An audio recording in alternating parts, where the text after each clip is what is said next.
Welcome into Sam Splizio Field here in Grand Junction, Colorado, the home of the Junior College Baseball World Series. 10 teams enter. In 1 week's time, we have a champion. The boys are ready, the sun's out, let's play some ball.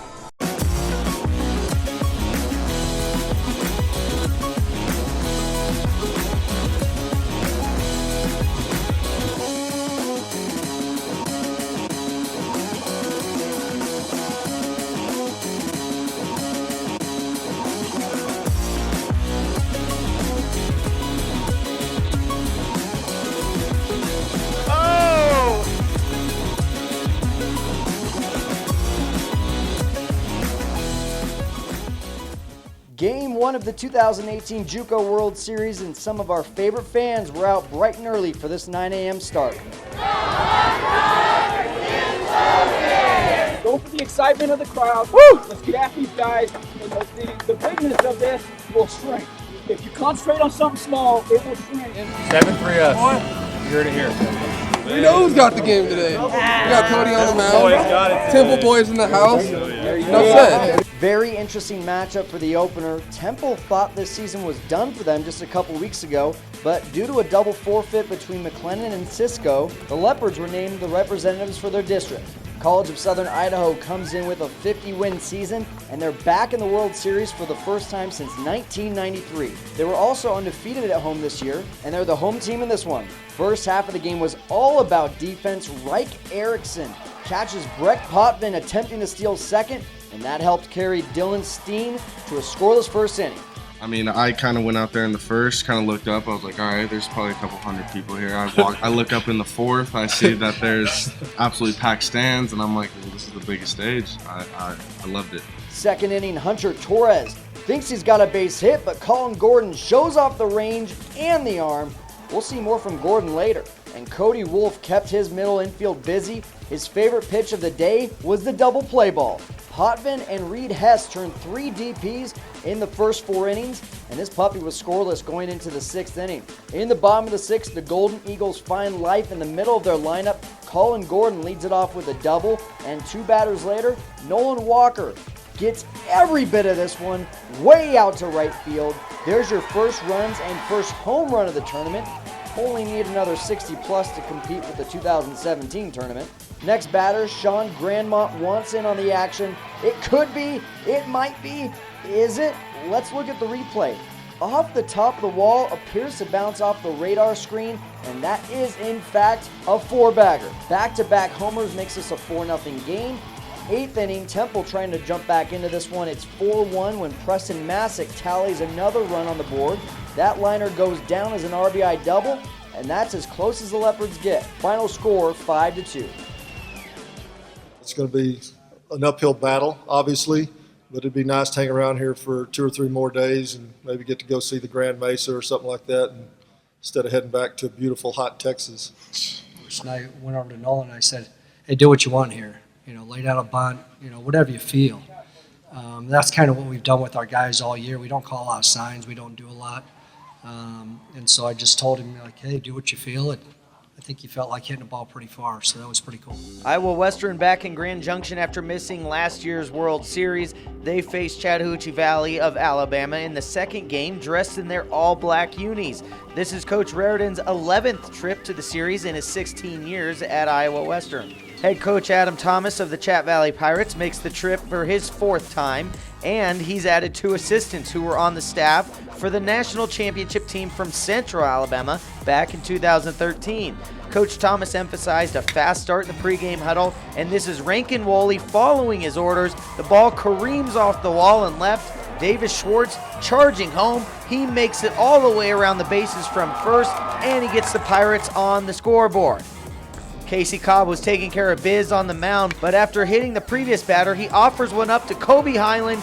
That was a 2-out homer in the 3rd, and 2 batters later, the Reavers strike again. If you're going to go far in this championship or you're going to win a national championship, whoever that is, you're going to have to do some things with 2 outs. I mean, even if that's hitting a ball 303 feet, I think is what that ball was that went out and left. Bottom of the 4th, CV has a runner on second. Hot shot to the right side where Ryan Sola makes an unbelievable stop.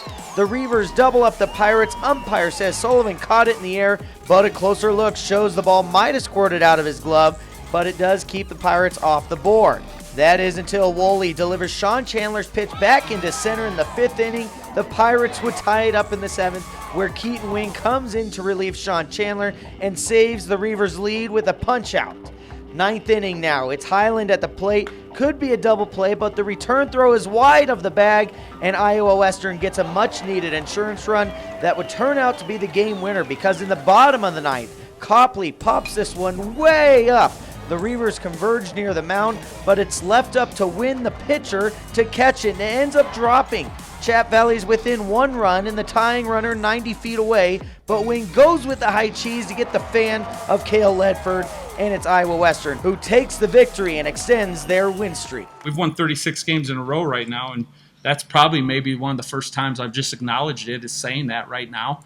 But we've had games like this, within 36, winning 36 games. I wouldn't say they're all the caliber of that team and what they can do, but, whoever is going to go deep into this has to find ways to do that. I mean, you can't play with fear. I mean, you got to go at somebody, just ready to pop them, You can do that, and that's what Casey did. And, obviously their guy did as well. And, that was a damn good baseball game. Yeah, they were by far the best team I've faced this whole year. Just did a great job. Just competing with me, fighting off pitches. Just all-around good job for them. Tip my hat off to them. Honestly, it feels super good to get that first one. I'm not the most powerful guy on the field, so when you get one out, you just kind of have fun with it. Third matchup of the day was a battle for Midwest bragging rights. Jefferson from Missouri taking on Barton from Kansas. Let's start with a lesson in eye black from the Vikings. It definitely helps with the sun, but it definitely looks good when you wear it right. Like this guy, yeah, this is he looks fly. Well, if you look at that guy over there, with the big smudge. Every now and then it looks good, but this guy, he's got the best.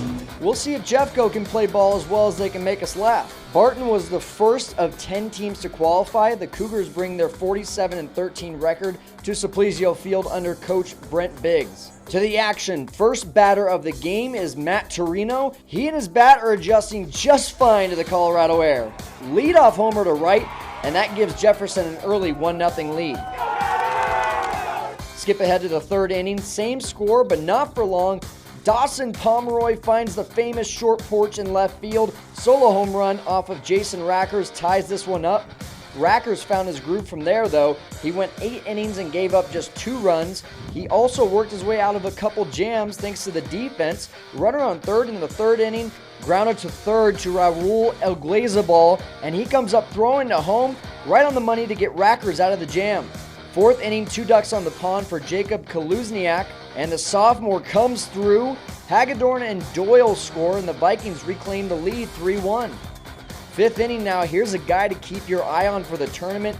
Joey Polak had 30 home runs and 102 RBIs in just 61 games during the regular season. With one swing of the bat, he has 1 home run and 2 RBIs already in this one. That makes it a 5-1 ball game. Jefferson kept piling on from there. Kaluzniak again. This time he thinks he's got extra bases. He does. This double to left center brings home another run, and Pat Evers' crew goes on to win 11-2. Obviously, it was big there as far as Torino getting started, scoring a run, and kind of breaking the ice a little bit, and guys get to settle in and relax. And then obviously Jason going out there and having a 1-2-3 inning, I think, as far as getting some momentum on this side. And then obviously it was nice going along with it to be able to chip away and produce some more runs and kind of stretch it. First time here, it looked like it got to us a little bit. That wasn't the team that we had all year, in a sense of the looseness and enjoying the game of baseball and just kind of letting ourselves go, and we were pretty tight. The champs are back in town. The Chipola Indians begin their quest to repeat against the Senators out of Walter State in Tennessee. Outfielder Brock Anderson takes the helm of the GoPro during pregame. As soon as the foot hits the ground, bat hit immediately gets out. Okay. And it's just force out. Yeah. Boom. Okay. What's up, baby? What's up, man? Tell me how you feel. I'm feeling great. We in Junction today, baby. Game 1 against Chipola. Come out, play the little best we can. Kind of in and out. Put a little sauce in there, so we'll see what happens. All right. Big Cardi B guy. big, achy New York guy. Not the most well-liked guy on the team, but he's a good guy. Let's get it. Let's go. This is the JUCO World Series, baby. Y'all ready to get after it?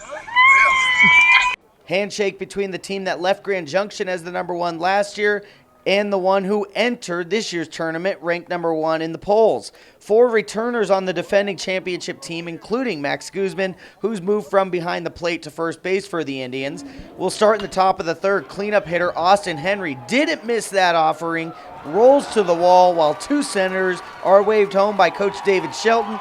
3-1 lead for Walter State. But then Landon Knack loses command in the 3rd, fills the bases with walks and a hit by pitch. Jonathan Nieves makes him pay for it. Runners moving on contact, and this 2-out little bloop finds a landing spot in right. Guzman is in, and so is Morgan McCullough. It's a tie ball game. Now to the 5th, Nieves with a moonshot over the video board in right center. Solo danger gives Chipola a 3-run advantage. After 2 runs in the 6th, 8-hole hitter Hunter Gilliland through the hole on the left side. Tying run comes in. Luke Berryhill for the lead. Yes! Gets under the tag. The Senators have completed the comeback. Top of the 9th, it's freshman Tyler Gentry, the home run leader for the Senators. Just another day at the office. Walters upends the returning champs to cap off opening day of the 2018 World Series. 2 heavyweights fighting out there tonight, and those guys are big and strong, and you make a mistake and they make you pay, and we knew that coming in. We knew what was going to be coming in. I wish we could have played in the final game versus the first game, but it's where we were put, and we ended up. They got the best end of the deal today. We got to fight back through the losers bracket now. Hopefully, we can get back to them. I hated one of us had to lose, but that was as tough of a first game as I've ever been involved in. When did you cheer the loudest? When you skipped 7. Oh, when we got past 7? Yeah. Yeah, I cheered past that. I cheered at that point too. It's time for our play and home run of the day. We're headed back to the Barton and Jefferson game. Mr. Iblack himself picks up his pitcher. Raul Alguelzabal is there to make the play on the deflected ball off of Jason Rackers. Credit Joey Pollock with the great stretch at first. And your home run of the day, this is Jonathan Nieves. Clearly he knows the old adage, you break it, you buy it. So instead of hitting the video board, he goes up and over. Jamie Hamilton and the JUCO committee are very thankful for that. We're going to close things out with the updated bracket. On the winner's side, Southern Idaho, Iowa Western, Jefferson, and Walter State all move into the winner's bracket. Temple, Chattahoochee Valley, Barton, and Chipola all move into the loser's bracket and will play on Sunday. That means we have 2 teams going home before the end of the day. Monroe and San Jacinto will start off the action on Sunday with their first games of the tournament. Make sure to catch all the action on JUCOGJ.org and follow us on the JUCO World Series Instagram, Twitter, and Facebook accounts. We'll see you on day 2 of the JUCO Full Windup, brought to you by Pepsi.